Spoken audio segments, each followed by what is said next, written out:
एकदा एक दुःखी व्यक्ती गौतम बुद्धांकडे येतो. तो गौतम बुद्धांना सांगू लागतो की मी एक गरीब मजूर आहे. मी दुसऱ्यांच्या शेतात मजुरी करतो.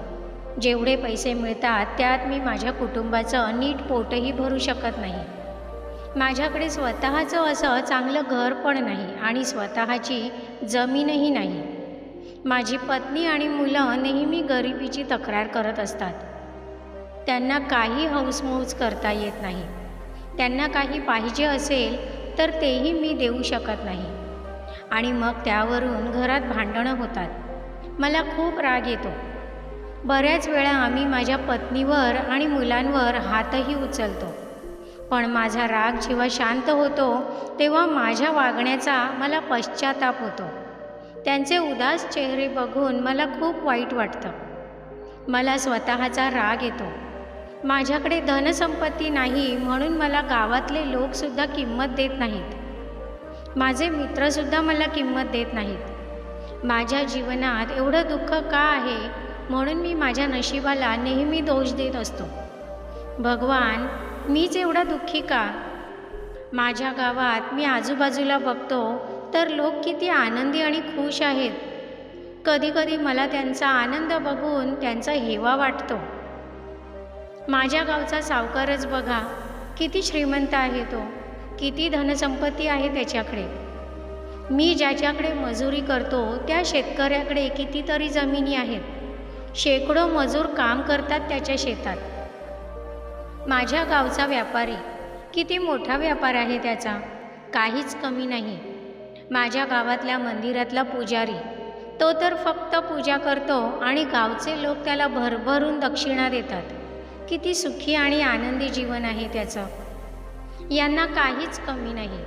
भगवान, मला तुम्ही असं काहीतरी सांगा की माझं जीवनसुद्धा सुख आणि आनंदाने भरून जाईल. कोणतंच दुःख माझ्या जीवनात राहणार नाही. त्या व्यक्तीचं बोलणं ऐकून घेतल्यावर बुद्ध म्हणाले, ठीक आहे, उद्या तुझ्या गावातल्या त्या 4 सुखी लोकांना तुझ्यासोबत इकडे घेऊन ये. मग मी तुला जीवन सुखी करण्याचा मार्ग सांगेन. हे ऐकून तो व्यक्ती खूप खुश झाला आणि तिथून आपल्या गावी निघून गेला. तो निघून गेल्यावर बुद्धांच्या एका शिष्याने त्यांना विचारलं, भगवान, त्या व्यक्तीच्या प्रश्नाचं उत्तर तुम्ही आजही देऊ शकले असतात. मग त्याला उद्या का बोलावलात? भगवान बुद्ध म्हणाले की माझ्या उत्तराने त्याला काहीच समजलं नसतं. त्याच्या उत्तरासाठी ते 4ही लोक इथे उपस्थित पाहिजेत, ज्यांना तो सुखी आणि आनंदी समजतोय. दुसऱ्या दिवशी तो दुःखी व्यक्ती त्या 4ही लोकांना घेऊन बुद्धांकडे येतो आणि म्हणतो, भगवान, तुम्ही सांगितल्याप्रमाणे मी या 4घांना खूप मुश्किलीने इथे घेऊन आलो आहे. कृपा करून आता तरी मला दुःख दूर करण्याचा मार्ग सांगा. भगवान त्या व्यक्तीला म्हणतात, हो, नक्की सांगेन. पण त्याआधी मला या 4घांना विचारू दे की ते खरंच सुखी आणि आनंदी आहेत का? भगवान आधी शेतकऱ्याला विचारतात की मी ऐकलंय की तू खूप सुखी आणि आनंदी आहेस. तुझ्या जीवनात काहीच दुःख नाही. हे ऐकून तो शेतकरी रागाने बोलतो की भगवान, हे काय बोलताय तुम्ही? माझ्या गावात सगळ्यात दुःखी तर मीच आहे. किती जबाबदाऱ्या आहेत माझ्यावर. यावर्षी पाऊस कमी झाला म्हणून शेती कमी झाली. मजुरांना मजुरी कशी द्यावी हा विचार असतो.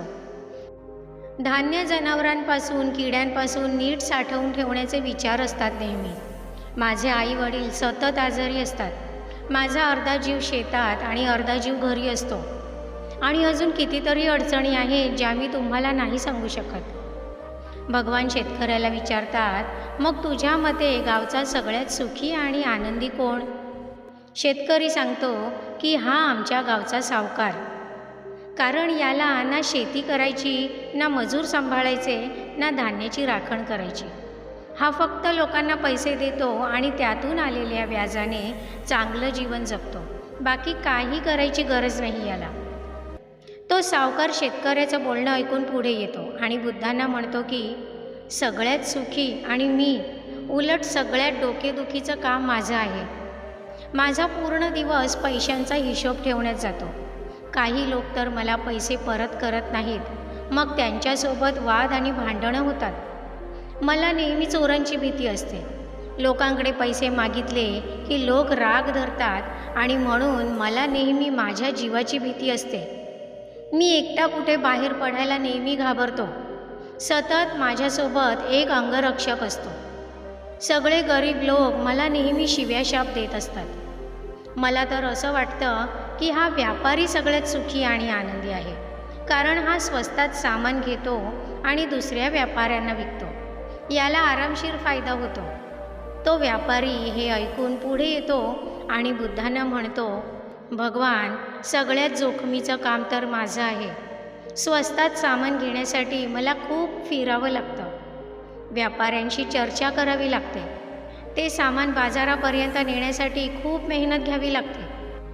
त्यात ते सामान गिऱ्हाईकांना विकण्यासाठी कष्ट घ्यावे लागतात. चोर लुटारूंपासून सामान सुरक्षित ठेवायला लागतं. माझी दोन्ही मुलं व्यापाराच्या वाटणीवरून नेहमी भांडत असतात. अशा कितीतरी समस्या आहेत मला. मी तर सगळ्यात दुःखी आहे. मग भगवान बुद्ध त्या पुजाऱ्याला विचारतात की, मग तू आहेस सगळ्यात सुखी आणि आनंदी? पुजारी म्हणतो की, मी तर गावातला सगळ्यात दुःखी व्यक्ती आहे. कारण पाऊस असो किंवा थंडी, मला सकाळी 4 वाजता उठून मंदिरात जावंच लागतं. कितीही महत्त्वाचं काम असेल तरी संध्याकाळी 7 वाजता आरतीसाठी मंदिरात उपस्थित राहावंच लागतं.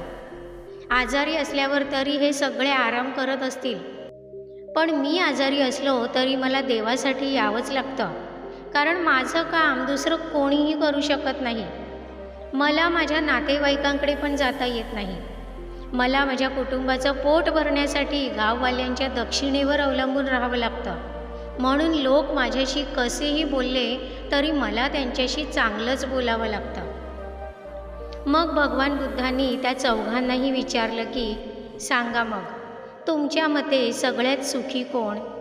ते चौघेही सांगू लागतात की जो मेहनतीने आपल्या कुटुंबाचं पोट भरतो, ज्याला जास्त अडचणी आणि समस्या नाहीत, ज्याला रात्री शांत आणि समाधानाची झोप लागते, ज्याच्या गरजा जास्त नाहीत, ज्याला चोर लुटारूंची भीती नाही, जो सामान्य आणि साधं जीवन जगतो, तो सगळ्यात सुखी आणि आनंदी.